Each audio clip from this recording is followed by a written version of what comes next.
Welcome to a new episode of Cartoon People. With me is Charles Peattie, the cartoonist of Alex, which appears daily in the Telegraph? 5 a week, yeah. 5 a week.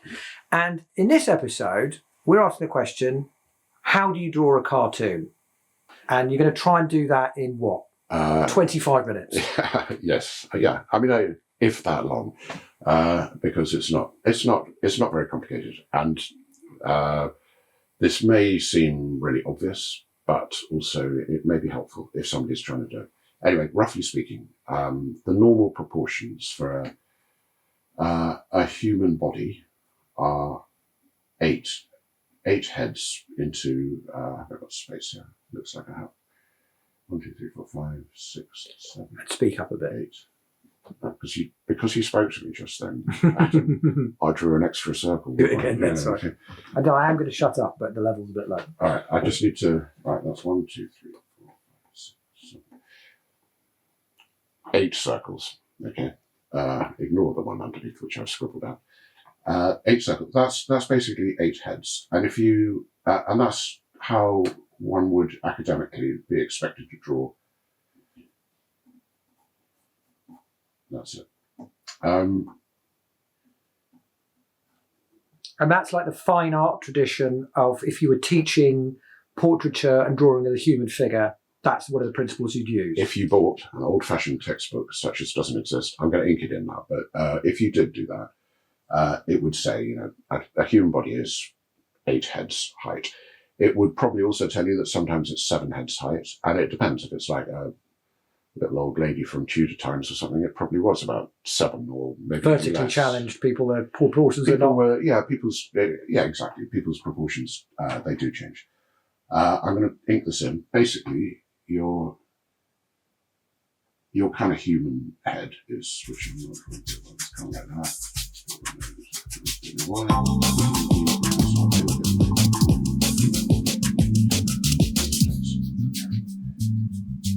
This is, I am drawing this in a slightly cartoony style, but that's because I've got my cartoon head on today. But when I was a normal academic painter, that's your normal standard proportions for a bloke. However, when you're doing a cartoon, the head is much bigger. So if there were 8 circles in a conventional drawing of a person, one being the head, what are the proportions then for a cartoon figure? Well, I'm going to measure them in a minute, but I'm guessing. I mean, it really does depend, but I would say it's probably about 1 in 4 or something.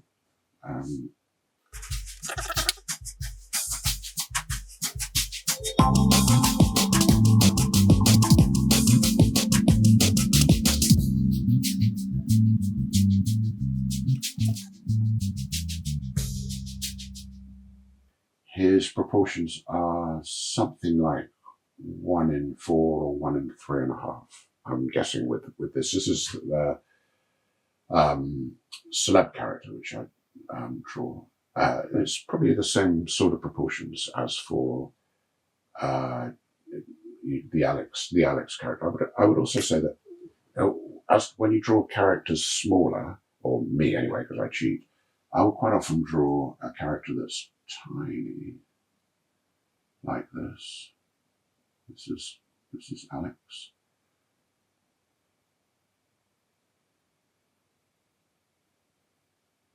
This isn't even as tiny as I sometimes draw him. When he has to go into the background, and you still got to see who he is. And I'm guessing his proportions would change even more. Yeah. Normally, with these characters, I would normally sort of sketch them underneath, and that's partly because you don't make mistakes so much. Like I have done, these are just very rough drawings.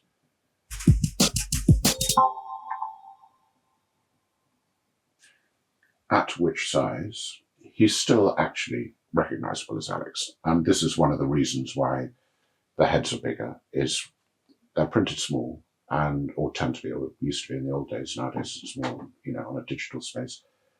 And you want your characters sometimes to be in the background and people talking about them or something, and you want them to be immediately recognizable. So that's why, one of the reasons why you have an exaggerated face, so it's exaggeratedly recognizable, and also you draw the face and the head bigger on the body. So, well, actually, when you open your newspaper, you look on it, even if you're looking on a screen, it pops out in a way. Well, yeah, I mean, I don't know about when you open the newspaper, but definitely if you're reading the strip and you want to, and the joke is about Alex in the background doing something ridiculous and being obnoxious, you want to be able to see it's him immediately. You don't want to be kind of going, oh, which wouldn't work if you'd be using actual human proportions. You need the exaggeration to make the... Yeah, it's just a way of emphasising. And, I mean, there are people that would draw cartoon characters like, I don't know, the Mr. Men or somebody like that. Probably going to get into copyright trouble, but... just to be clear, we're not drawing the Mr. Men. This is just, what do we say? Any familiarity with any person's living or dead, although this is a cartoon. Okay, the disclaimer is, even if it does look a bit like one of the Mr. Men characters, it definitely isn't. We'll make that 100% clear. Anyway, that is, you can have characters that are all head, pretty much, and it still be a cartoon, and still be recognisable what they're doing. It kind of get into trouble when they have to do things like tie their shoelaces. But so if you're drawing a cartoon, you exaggerate the head, you also exaggerate the hands. I would say you do need that. I haven't even drawn hands in this really, but so the two main aspects of the body that are exaggerated. So Mickey Mouse is hands and head, isn't it? With Alex, if I had him on his phone, for example, and I'd have it like that, and as you can see, the hands it's not big in comparison to the head, but it's big in comparison to his leg, for example. So the relative proportions Exactly, absolutely. You see what I mean? The hands just have to be bigger. And then within the head itself, you exaggerate certain proportions as well. So like Indeed. But then it's not proportionate in the same way it would be if you were doing an actual portrait. That's right. And that is because basically with a human head, again, this is how you be taught to draw academically. The proportions of a human head, that's the oval that it would be in. Okay. You divide it straight down the middle, get and straight down the middle that way. And that's the centre between your two eyes. So if you're, I'll put a neck in underneath. And actually, the same sort of applies with a human head as you, I haven't gone right at the edge, but the side view is sort of like you draw a circle and kind of maybe go across or something. I don't know, maybe need a bit of circle here. This is how I was taught to draw by my grandfather. So this was traditional drawing teacher, which of course you wouldn't get in an art school now. You presumably taught more about expressions or how to bring down the system, or I actually have no idea what they taught. If anyone wants to tell us what you're taught in art school. I definitely wasn't taught in art school. When I was in art school, I went to an abstract expressionist art school, and it was all about loading up a paint with brush and loading up a brush with paint and flinging it at the canvas, and they talk about it. Academia, you sort of draw your eyes sort of like, I don't know, like that and that. Your nose is about halfway between there. And those are related to the golden ratio, aren't they? The reason we find certain forms pleasing is because they are similar to the proportions of the human body and the human face. I haven't actually heard that. Is that that I believe so, yeah. Fibonacci sequence or something? Yeah. Anyway, as they said in art school, you've got to unlearn everything you've ever learned so far when you go to doing cartoons. I would say it's the opposite. I would say that, so this is, roughly speaking, with a cartoon face, it's just not the same. I mean, this is a sort of typical generic cartoon face done by me. Things you see about that are the eyes are further up, so there's less room for the forehead. And I would say that that's because you don't really need much on that. You don't need most of that head to show somebody's expression. The whole point about a cartoon face is it's about conveying information, which is about what somebody's feeling as shown by the expression they've got on their face, roughly. And the forehead, apart from the eyebrows, doesn't actually show any expressions. No. I mean, the kind of hairstyle they've got would show, I don't know, what kind of person they were, if they were a man, if they were a woman, you know, if they were old, young, you know. And unless they've been electrocuted, it wouldn't do anything. Which, by the way, I'm pretty sure when you're electrocuted, actually I have been electrocuted 3 times. Yeah. I've learned my lesson. Your hair does not stand on end. Interesting. So I have to say as a cartoonist, that one you're wrong about that. Okay, and I'll just show you, this is roughly speaking, if you were drawing somebody being electrocuted, you'd probably draw eyes like this.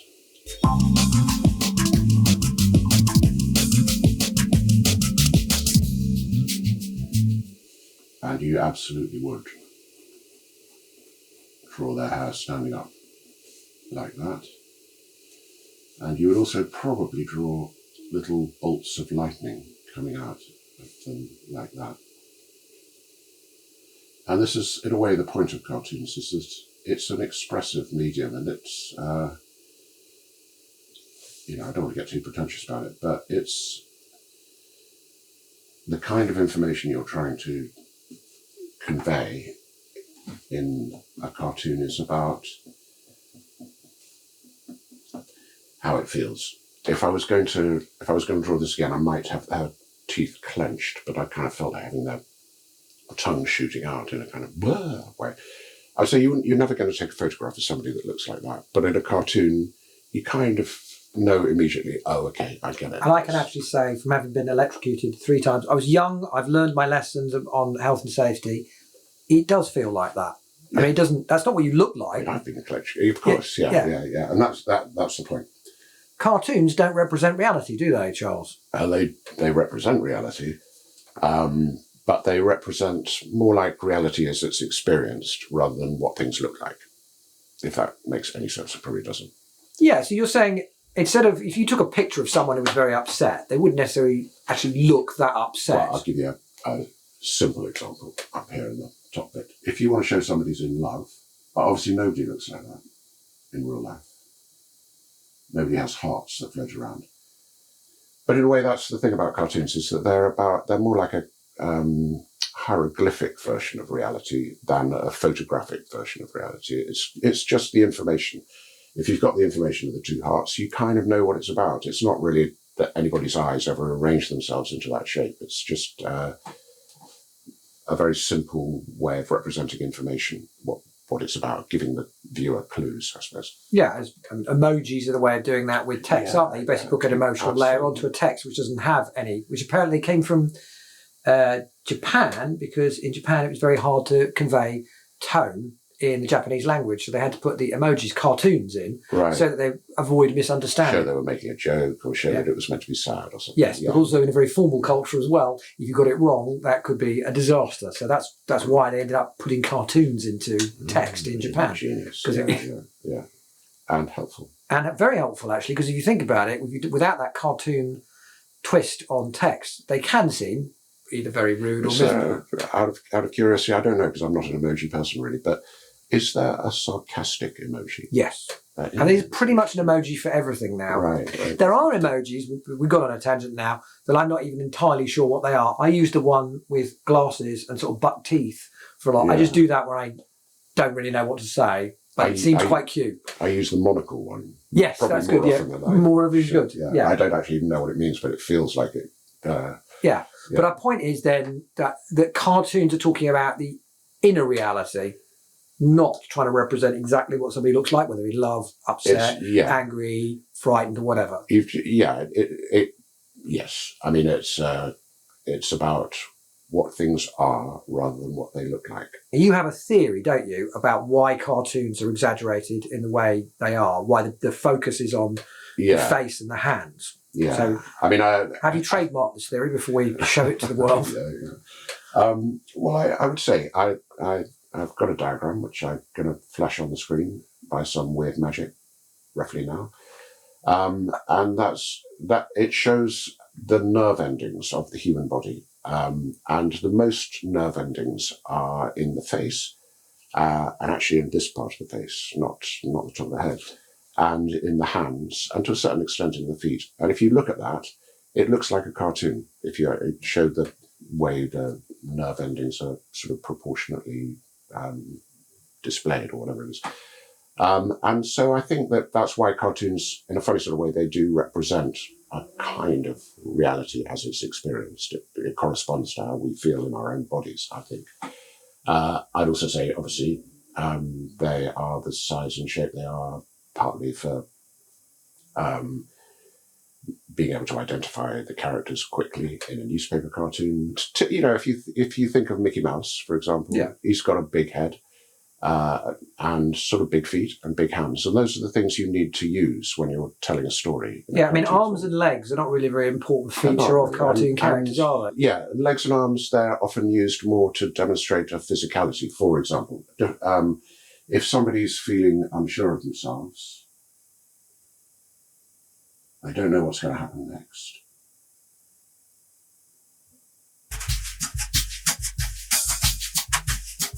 The legs, you might draw the legs sort of wobbly like that to show that they were unstable, unsteady. And of course, you'd never capture a picture on a photograph or a film that looks like that. But everybody's had that feeling that their legs are wobbly and unsteady, and that's kind of roughly what it's about. But you can even have cartoons that are almost like a 4-year-old or a 5-year-old's drawings, and those can still be expressive, can't they? Yeah, I mean, you've got some I've seen, particularly more on the internet. It's like they're like 4-panel ones, and they're often like almost like a stick drawing, or not even that, like just a sphere with like legs like that, and they still feel human. Yeah, I mean, children. I'd say everybody who draws, they start drawing, in the same way children's drawings. And roughly speaking, I think usually you kind of have a head and you have a kind of body. Quite often have, this is kind of, that's actually sort of quite advanced probably for a child's drawing. And at some point, I've done both. I've been doing cartoons literally all my life. I mean, as long back as I've been drawing, which is back to about 2. And I've also been trying to draw realistically about the same amount of time. And at some point, you diverge. The cartoon drawing and the realistic drawing or illusionistic drawing or whatever, they just become 2 different mindsets, and you have to think in a different way. Picasso once said that he spent like the first 12 years of his life learning how to draw like an adult, and then he spent the next kind of 40 years of his life learning how to draw like a child again. And with cartoons, although I'm not comparing, but with cartoons, I'd say that they are quite like children's drawings. Because the children's drawings would usually have a lot of expression in there, even if they're like not very well realised. The characters of the eyes will be big, the mouths will be large. I mean, if you see children, I know doing drawings that are about something awful that happened, an accident or a trauma or something like that, they are actually very expressive, and kind of in some ways more expressive than somebody who would try and draw something realistically would be able to get, for that reason. Possibly because children, it's more unfiltered, isn't it? You read into it, is my theory. If someone's looking to draw a cartoon, maybe they've already been doing it a bit as a hobby. We've explained some principles here, but how do you get going? Because I imagine with cartoons, a bit like with writing or any kind of creative endeavour, there's the equivalent of the writer's block, the artist's block. You just look at a blank page and you're stuck. So what do you do to kind of unlock? Honestly, I mean, you've got to know what you're trying to show, what you're trying to say. You don't kind of just start drawing a cartoon. And so normally you try and think of a joke. Sometimes you might, with thinking up a joke, I tend to write a subject matter at the top of the page, and I do it by the clock, 15 minutes usually. And if I'm getting somewhere after 15, I carry on. But if I'm not, I just move on to another page. That's like that Pomodoro technique, isn't it? There's like the guy, have you not heard of this? The guy came up with the idea of, he had a kitchen timer in the shape of a tomato, and I think it lasted for about 20 minutes. Okay, yeah. And the idea is you think about something for 20 minutes. Yeah. And then you move on to you do it again. Yeah. Well, it is like that. I would say what quite often happens is you write your things, or you don't do your little images, whatever the whatever the subject matter is, moon landings or something. Yeah. You have a go. First thing you do is you think of all the phrases that people might use about moon landings and maybe note them down. And sometimes one will jump out at you and you kind of go, oh, a small step for mankind or something. And you might draw a picture of a little step or something, I suppose, or one of the Russian steps. I don't know, kind of like you do that and free associate sort of ideas of words and to a certain extent imagery. And you might draw an astronaut's helmet and him kind of, I don't know, suddenly realizing he can't clean his teeth or something like that. And that might be the basis of a joke. I'd say that that's when, I've been doing this a long time, so I know what quite a lot of stuff looks like what interiors of people's houses look like, what kind of furniture they've got, what a pub looks like, God knows, I've drawn lots of those. I'd say it's actually always worth having a kind of mental library of that, and that means going and drawing wherever you go, doing a little sketch. So you'd say you've got the specifics for the cartoon you're going to create, you come up with a joke or a funny idea. Yeah. But in addition to that, you might actually go to certain locations and sort of try to cartoonize some of them. So you've got like a mental library. Have a drawing of how something's constructed. You won't get it off a photograph very easily. You get things like backgrounds, like distant backgrounds are sort of probably okay to get off a photograph. But when you're drawing a chair or something, you'll find often a lot of times when people photograph somebody sitting on a chair, you don't see the bottom of the legs. And you go, oh, what are the bottom of the legs? And that won't work for a cartoon. With a cartoon, you've got to show everything. You've got to show, the bottom of the legs. You've got to show what kind of skirting board you have in a pub, for example. Is it a big fat one, or does the walls go straight into the floor? And a bit like when drawing the human figure, you're not trying to actually represent the interior of a pub or an office or whatever. It's more like what it feels like and the things that kind of put you in that place. I mean, I would tend to say with background details and that kind of thing, you kind of want to not notice them, but you just don't want to notice that they're wrong. And that's the main point. So just enough to put your characters in the location. Yeah. But some people go, oh, it's got that kind of lampshade on it. It's that kind of pub, for example. Yeah. Well, it's good that we talk about it. The pub is a good location. In fact, yeah. Or is that where you do a lot of your best ideas? God knows I've drawn a lot of pubs. In my time, I've drawn a lot of offices and a lot of pubs. And quite a lot of Arga kitchens now. Arga kitchens. Those are probably on the way out, though, aren't they? As being incredibly environmentally unfriendly. I think there is such a thing as an electric Arga, which strikes me as the stupidest thing I've ever heard. And no, we're not doing a disclaimer from the lawyers for that. It's an incredibly dumb idea. Well, he says that, but I don't necessarily. No. I still aspire to have. You still aspire to have an electric Arga. Right. Because the idea is you have an Arga. It's just got to look good, Yeah, it does look good. But anyway, I've heard of those. Apparently people put them in before the recent energy crisis and are getting like 10 grand bills. I feel like there's a lot more I could have done. Don't be, that's too British putting yourself. That's very, I know you're being very British and not British. No, I mean, that's how I feel actually. But as you say, this is a starter, we'll do more. This is just like a taster. We can even include this, we don't know how to sign it off. Oh, I know.